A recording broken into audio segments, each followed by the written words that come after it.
Fala galera que já é inscrita no Pautas e Táticas ou que vai se inscrever assim que o vídeo acabar. A análise rápida de hoje é sobre a seleção francesa, comandada por Didier Deschamps, uma das maiores favoritas ao título da Copa do Mundo, e não é por menos, né? Finalista das duas últimas edições e de 4 dos últimos 7 torneios, atual vice-campeão e que conta com um plantel recheado de grandes talentos, além de ser o último Mundial do lendário treinador campeão também como jogador, e que comanda os Le Bleu em seu 4º Mundial. Já deixei aquele like para ajudar no nosso engajamento, o hype se ainda puder. Se estiver conhecendo a gente agora, seja muito bem-vindo, e se gostar do que vê, se inscreva no canal, compartilha com os amigos e deixa seu feedback nos comentários, beleza?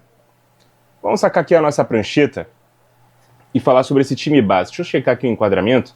Das últimas vezes, galera, eu tive que gravar usando o celular para abrir o roteiro. Aí não vi que o enquadramento ficou ruim ou não tão bom como normalmente fica, então eu peço desculpas por esse detalhe, tá? Mike Maignan é o goleiro, Koundé na lateral direita, Saliba e Upamecano os dois zagueiros, Theo Hernandez o lateral esquerdo, Tchouaméni e Rabiot são os dois volantes. Deixa eu até mudar aqui, colocar Tchouaméni com a 5, Rabiot com a 8. Olise, Dembélé, Doué e Mbappé. Na verdade, Olise e Dembélé já até trocaram aqui, mas vamos por partes, tá? Lembrando que na segunda rodada jogaram o Koné e o Barcola nos lugares do Tchouaméni e do Doué. E na terceira rodada, o Koné jogou no lugar do Rabiot e o Lacroix no lugar do Saliba, além do Doué ter voltado para o time titular, o Barcola ter voltado para o banco, tá? E esse elenco ainda conta com nomes como o zagueiro Konaté, os laterais Malo Gusto pela direita e Lucas Hernandez pela esquerda, o volante N'Golo Kanté, os meias Zaire Emery e Cherki, e o atacante Marcus Thuram. Chega a dar raiva dessa seleção de tanta opção de qualidade que eles têm. O time joga num 4-2-3-1 que explora bastante as melhores características de seus jogadores, mas às vezes, na minha humilde opinião, me parece mal escalado, ou pelo menos tem variações que eu pouco entendo o porquê delas.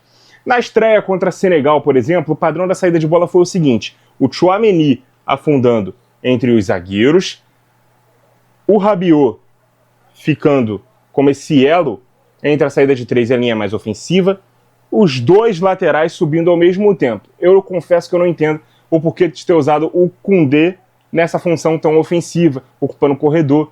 Mas o Olise, que vinha jogando antes da Copa do Mundo como 10, enquanto o Dembélé era o ponta-direita, foi escalado nesse jogo partindo da ponta, como ele joga no Bayern, tá? E se aproximando aqui um pouco mais do meio. A partir dos avanços do Koundé, que ocupava aqui, ele caía mais para o meio, vindo jogar no meio espaço pela direita, beleza? Enquanto isso, o Dembélé se juntava ao Mbappé no ataque, caindo também mais aqui pela direita, enquanto o artilheiro do Real Madrid caía mais pela esquerda. Nesse lado esquerdo também aconteciam muitas trocas entre o Doué e o Theo Hernandez, que se revezavam entre quem atacava o meio espaço e quem atacava na amplitude. Eles poderiam trocar a todo momento aqui essas duas posições. Não importava, então, quem jogava nessas funções. Era uma variação ofensiva para o 3-1-4-2. Ainda no segundo tempo da estreia, e já em definitivo desde então, Dembélé e Olise voltaram para a configuração de antes. Olise de 10, Dembélé na direita, ainda que sem bola seja o Olise quem volta na segunda linha de 4 e o Dembélé seja mantido aqui junto com o Mbappé mais à frente, beleza?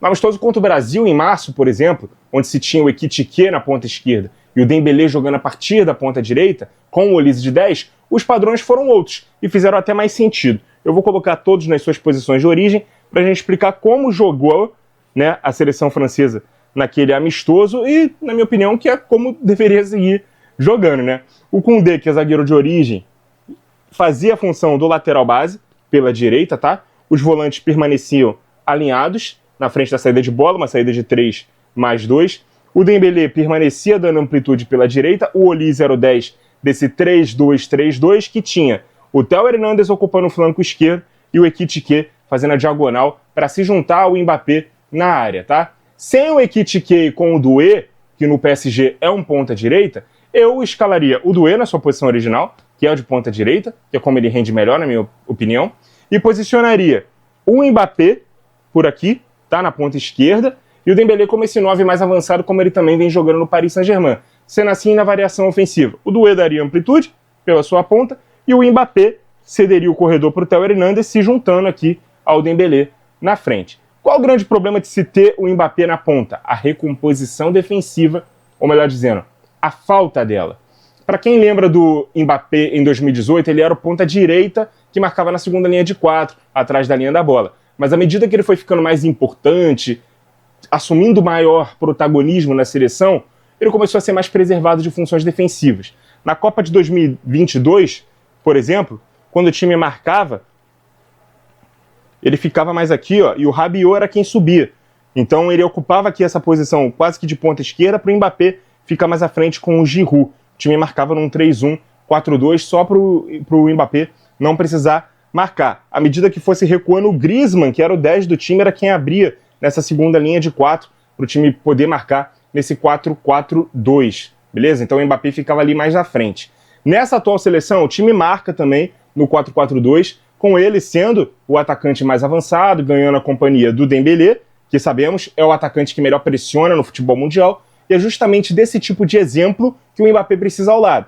Recentemente foi feito um levantamento entre todos os jogadores de La Liga na última temporada, e o Mbappé ficou em último lugar na lista que ranqueava o número de ações defensivas de todos os jogadores do Campeonato Espanhol.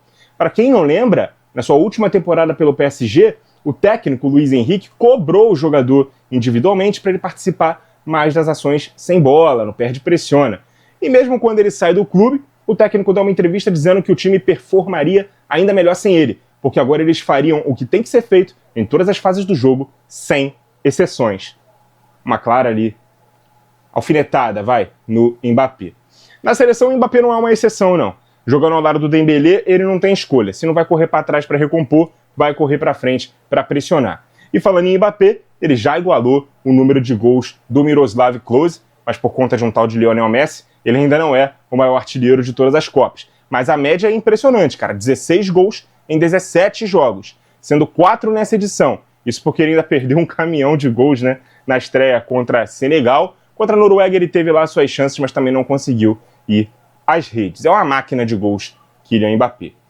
Nessa estreia, a França venceu, né, Senegal por 3-1, depois de um primeiro tempo ruim.